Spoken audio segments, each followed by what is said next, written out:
Welcome back, dear friends, to the Crimson Academy's course on the Kitab-i-Iqan. In this section, we're covering paragraphs 242 through 248 of the Kitab-i-Iqan. His Holiness Baha'u'llah explains how the innocent manifestations of God and His followers have been unjustly persecuted in the hands of the infidels. Their only guilt was to believe in God and His message for the age. His Holiness Baha'u'llah then explains that one of the proofs of the truth of the revelation of the Bab is that a large number of illumined divines, of men of consummate learning, of doctors of mature wisdom, recognized him and even gave their lives for him.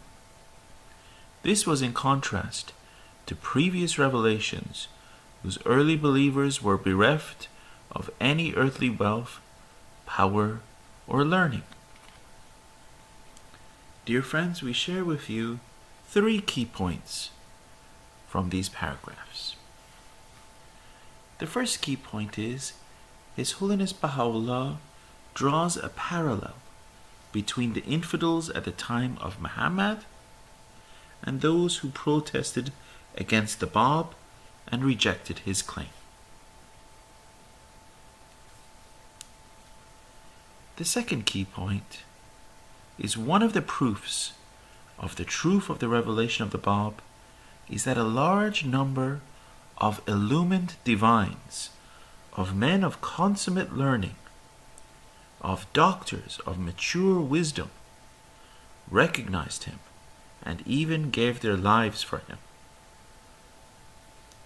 Third key point, His Holiness Baha'u'llah mentions the names of some of the prominent early followers of the Bab in the Kitab-i-Iqan.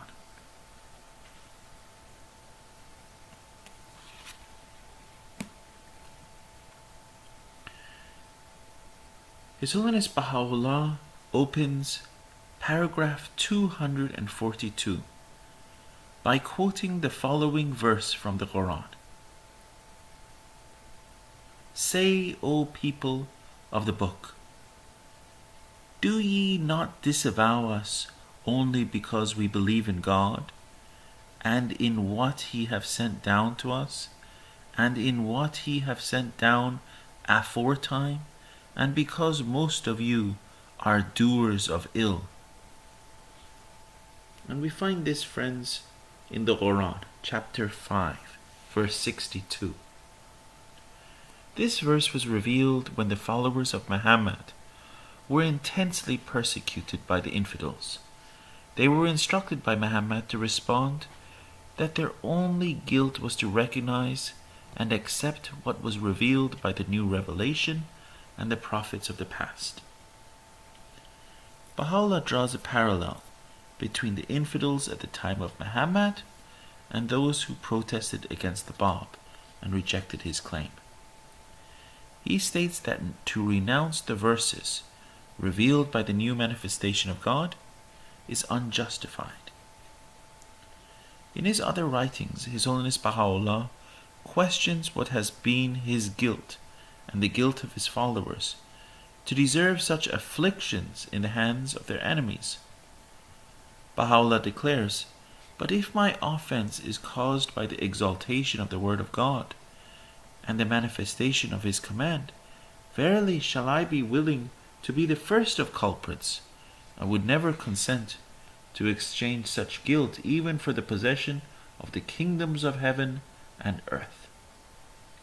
And friends, this is from His Holiness Baha'u'llah in Baha'i Scriptures, page 108. In the Lohe Rais, while describing the condition in which he and his family, accompanied by soldiers, were banished, Baha'u'llah recounts an incident that happened on his arrival in Gallipoli.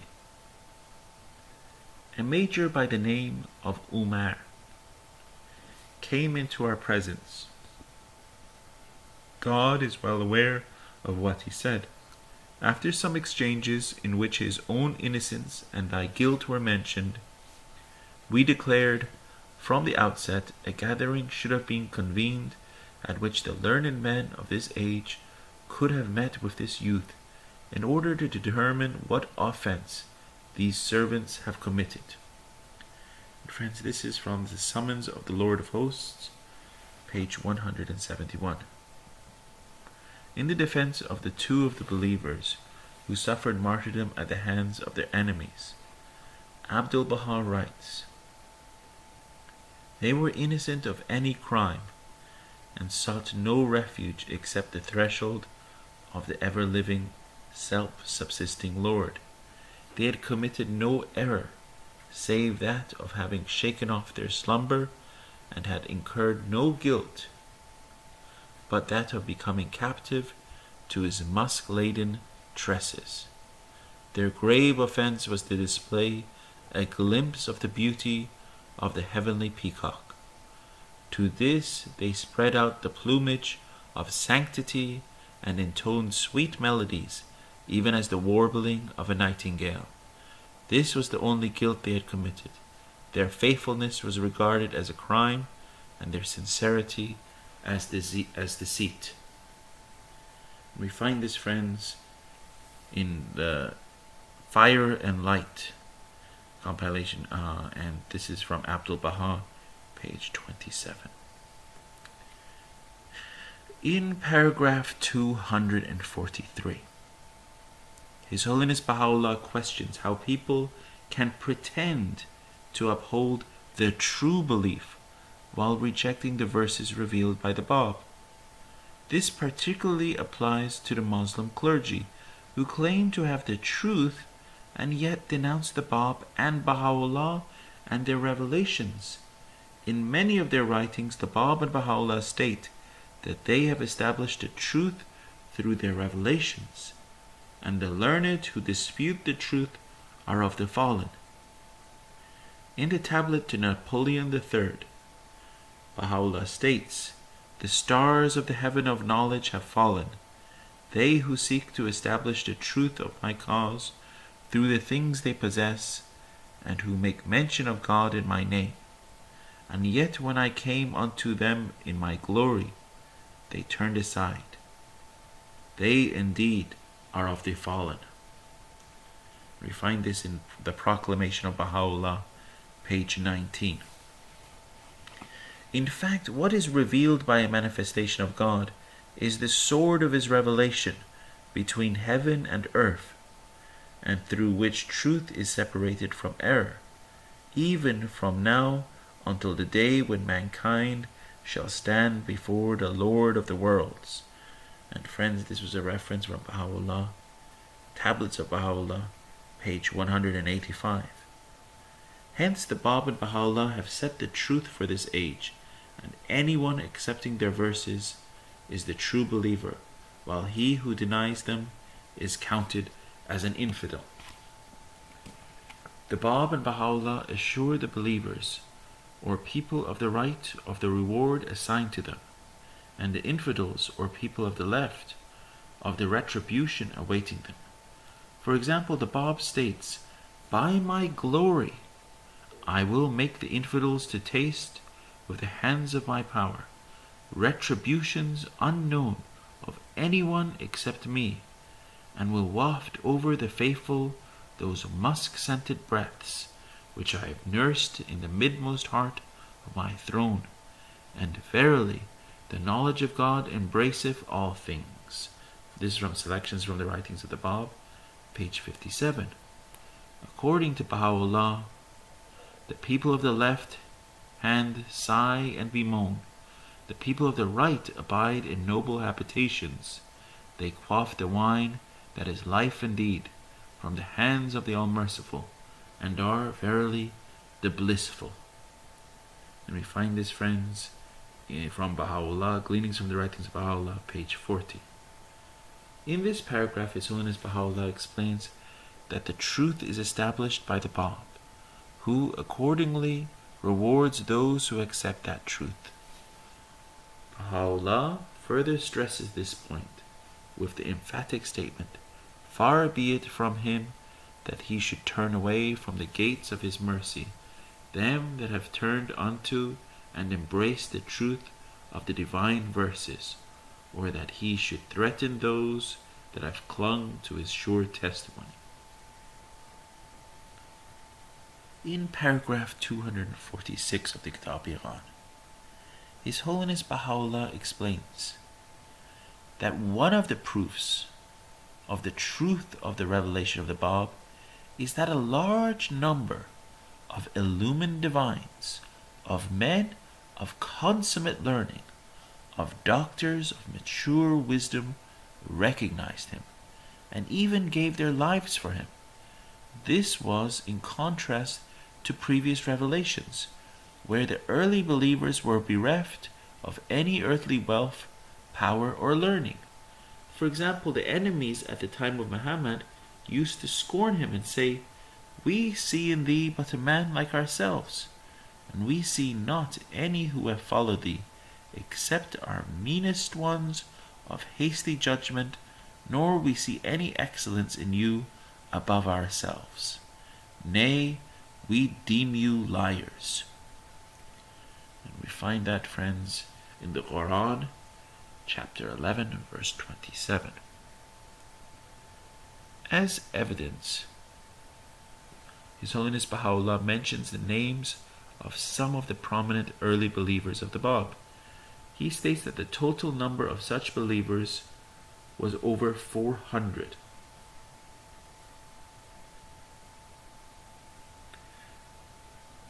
Dear friends, we're going to provide you with a brief description of the life and station of each one of the believers named by Baha'u'llah, mentioned in paragraph 248. The first is Mullah Hussein. Mullah Hussein was one of the prominent students and followers of Sayyid Kazim. He was in Karbala on a mission from Sayyid Kazim when he heard the news of the passing of Sayyid Kazim. He asked those who were with Sayyid Kazim about his last words. He was told that Sayyid Kazim had repeatedly instructed them to leave their homes and search for the Promised One. Mullah Hussein obeyed the will of his master by immediately starting his search together with his brother Muhammad Hassan and his brother's son Muhammad Baqir. He went to Najaf, then to Bushehr, and finally to Shiraz. On his arrival at the gate of the city, he sent his 2 companions to a certain mosque and told them he would join them later. That was the night he met the Bab and became the first person to accept his revelation as recorded in the Dawnbreakers. The date was the 22nd of October 1844. Mullah Hussein played a major role in the events that followed the declaration of the Bab, as described in detail in the Dawnbreakers. I apologize. The date was May 22nd, 1844. Mullah Hussein played a major role in the events that followed the declaration of the Bab, as described in the detail in the Dawnbreakers. He was present during the episode of Badasht and fought in Sheikh Tabarsi, where he was martyred. Being the first letter of the living, he was surnamed the Bab-ul-Bab, Gate of the Gate, and was given the title of the Primal Mirror. Shoghi Effendi asserts that the Bab bestowed on Mullah Hussein eulogies, prayers, and visiting tablets of a number of equivalent to thrice the volume of the Quran.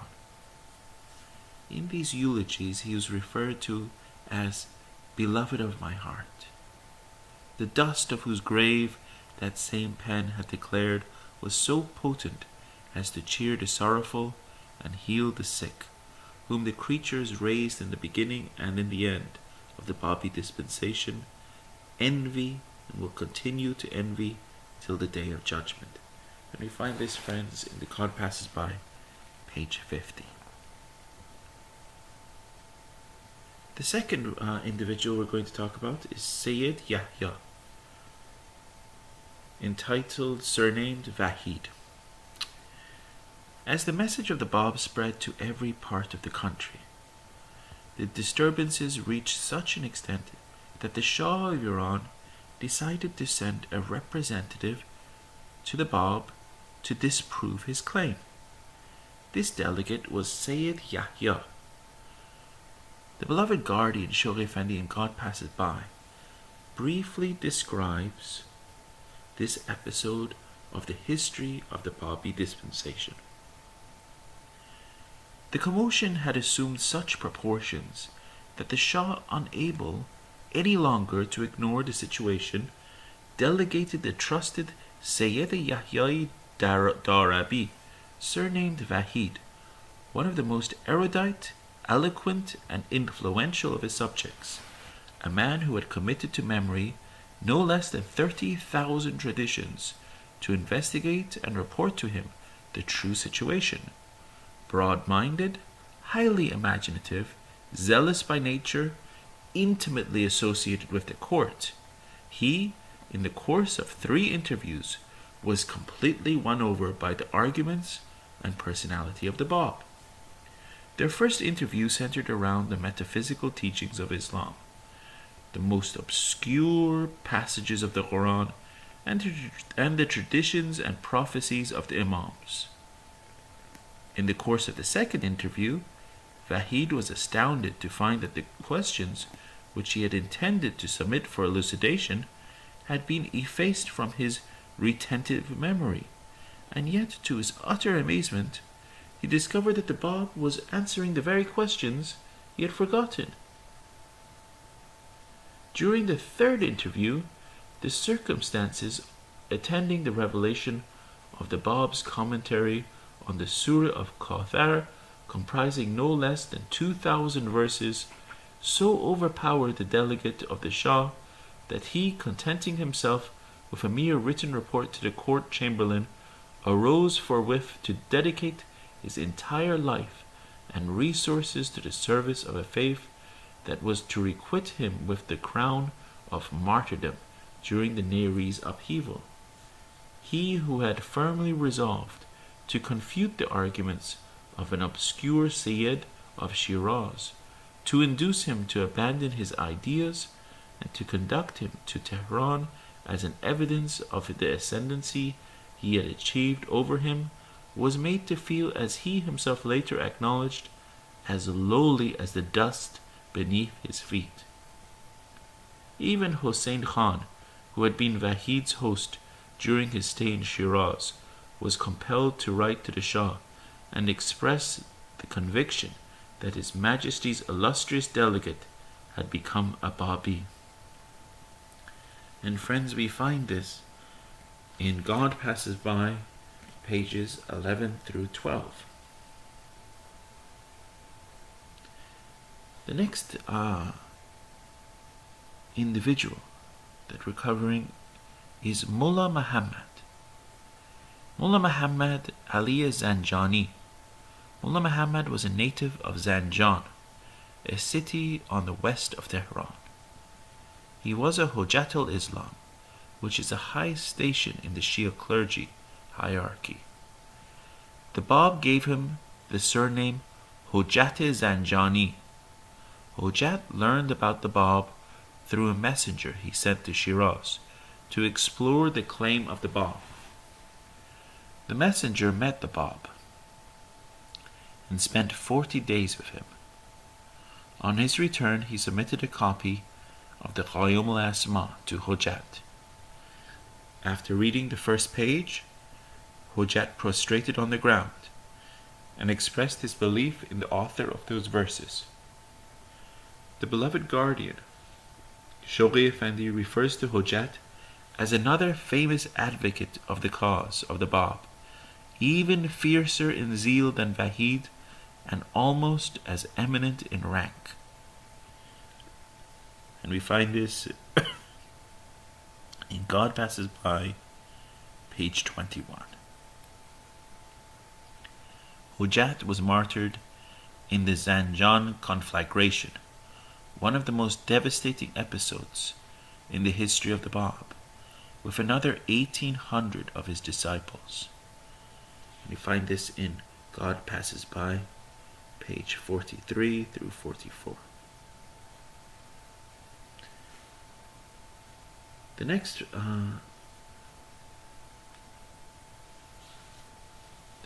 one mentioned is Mullah Ali Bastami. Mullah Ali Bastami was one of the distinguished disciples of Sayyid Kazem who came to Shiraz in search of the Promised One, together with 12 other followers of Sayyid Kazem. A vision led him to the Bab.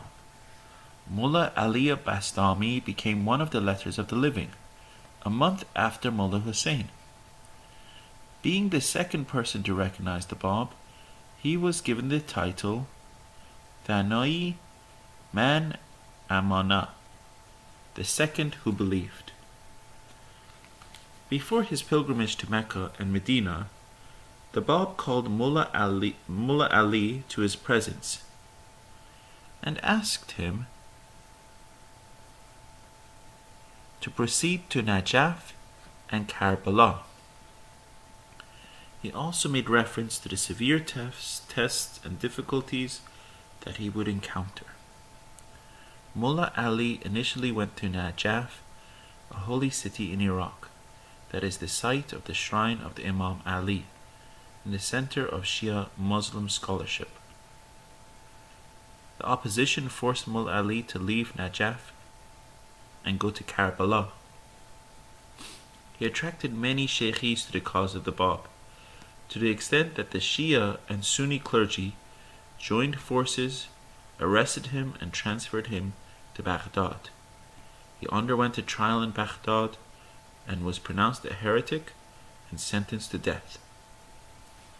In 1845, he was transferred from Baghdad to Istanbul, where he was interrogated again. He was then sentenced to hard labor in the naval dockyards outside Istanbul. The Iranian government demanded his return to Iran. However, when the order for his transfer to Iran arrived in 1846, Mullah Ali was found dead. And we found this in Mojan Momem's article on Mullah Ali Bastami. And this can be found in the articles for the Baha'i Encyclopedia.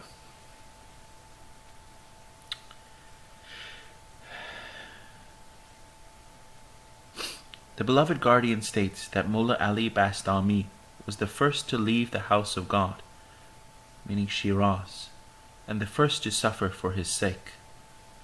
We find this in God Passes By, page 11. He was excommunicated, chained, disgraced, imprisoned, and in all probability done to death. And we find this again, as I mentioned, beloved guardian Shaul Effendi's book, God Passes By, page 11. The audacity of Mullah Ali Bastami was such that, in the presence of one of the leading exponents of Shia Islam, the far-famed Sheikh Muhammad Hassan, he asserted that from the pen of his new-found master, within the space of 48 hours, verses had streamed that equaled in number those of the Quran, which it took its author 23 years to reveal. And we find this in the beloved guardian's book, God Passes By, page 11. The next individual we'll be addressing is Mullah Sayyid Barfarushi. He was one of the distinguished disciples of Qudus and accompanied him to the Sheikh Tabarsi fortress to serve Qudus and the other disciples. When the situation grew difficult and there was a shortage of food and tea, Mullah Sayyid with 3 other disciples left the fortress to acquire food and tea to bring them back to the fortress. However, they were captured by the enemies and they were taken to Prince Mehdi Quli Mirza, who was the commander of the army in the region. He tried to get some information from the captives on the number of the Babis in the Sheikh Tabarsi fortress and their provisions. As he was unsuccessful, he sent them to Sari, a city in the north of Iran, to have them put on trial by the mullahs.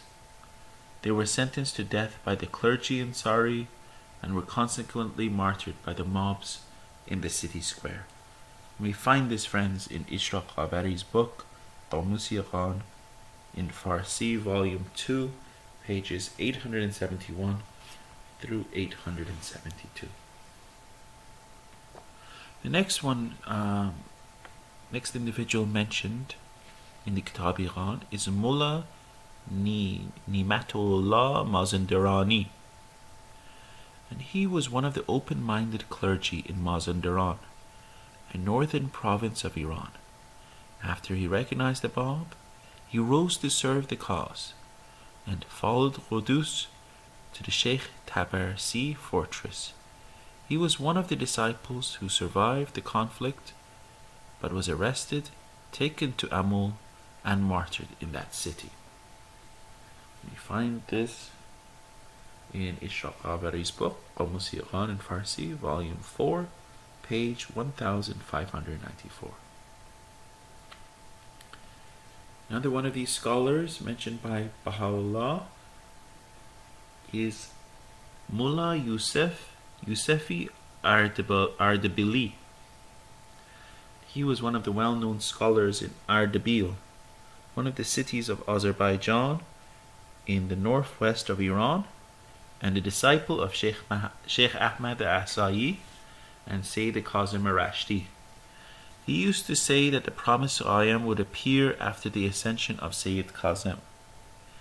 After the passing of Sayyid Kazim, Mullah Yusuf traveled to Shiraz and recognized the Bab. He set out to teach the cause of the Bab. Having reached Kerman, he came across severe opposition from Mullah Karim Khani Kermani. He was one of the disciples who was martyred in the Sheikh Tabarsi fortress. And we find this again in Ishraq Qabari's book, Kitáb-i-Iqán in Farsi, volume 4, pages 1877 through 1879. Another one of these learned individuals that recognized the Blessed Bab was one of the letters of the living, who lived in Khouy, in one of the towns of Azerbaijan. His name was Mullah Mehdi Khouy. Mullah Mehdi Khouy. As mentioned, he lived in Khouy, one of the towns in Azerbaijan, northwest of Iran. After recognizing the Bab, he set out to promote his cause with great enthusiasm and effort. He expected people to accept the Bab as soon as they heard about him. He attained the presence of Baha'u'llah in Tehran a number of times in the company of Mullah Mehdi Khandi. He was one of the believers who were martyred in the Sheikh Tabarsi episode. Mullah Mehdi Khouy was in charge of 6 people who were sent to Sari by Mullah Hussein under the instructions of Baha'u'llah to demand from Mirza Muhammad Taghi the release of Qudus. Another one of these individuals mentioned by Baha'u'llah in paragraph 248 is Sayyid Hossein Turshizi.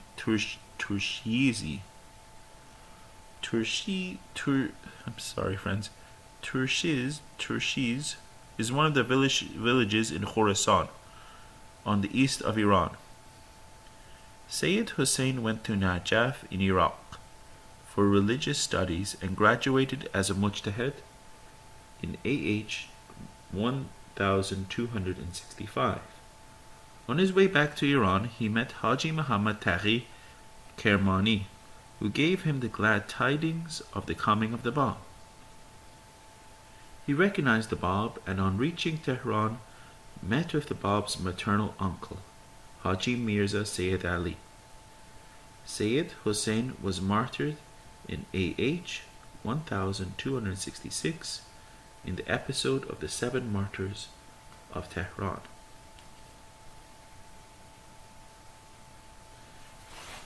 Mullah Mehdi Kandi was one of the learned from Kand. He and his 2 brothers, Mullah Bagher and Mirza Ashraf, were among the early believers of the Bab. He was a close companion of Baha'u'llah and a tutor to the children of his household. Mullah Mehdi was martyred in the Sheikh Tabarsi episode. And Mullah Bagher was the brother of Mullah Mehdi Kandi, and he attained the presence of Baha'u'llah in Tehran, and he was also a tutor to the children of the household of Baha'u'llah. Mullah Bagher was also martyred at Sheikh Tabarsi. Also, Mullah Abdullah Khalik Yazdi was a prominent Sheikhi scholar and follower of Sheikh Ahmad Asai. After his studies in Karbala, he moved to Mashhad, where the shrine of the Imam Reza, the 8th Imam of Shia Islam, is located. He taught Islamic theology at the religious college. He was introduced to the cause of the Bab by Mullah Hussein and eventually recognized the Bab after receiving a tablet from the Bab, claiming to be the promised Ghaib. This is mentioned in a tablet of Baha'u'llah. Mullah Abdullah Khalik Yazdi had a son who also became a Babi and was martyred in the Sheikh Tabarsi episode. And you find this references, friends, in Ishraq Qabari's book Kitáb-i-Íqán in Farsi, volume 2, pages 998 through 1004. And the last of these scholars that Baha'u'llah mentioned in paragraph 248 of the Kitab-i-Iqan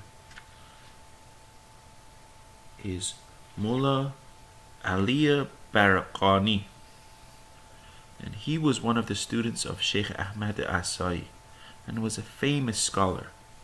He was banished from Tehran on the order of the Shah after an argument that broke out between his brother and one of the clergy at the court of the Shah, and he eventually recognized the Bab. There are some tablets from the Bab to him, counseling him to follow wisdom. Very good, dear friends.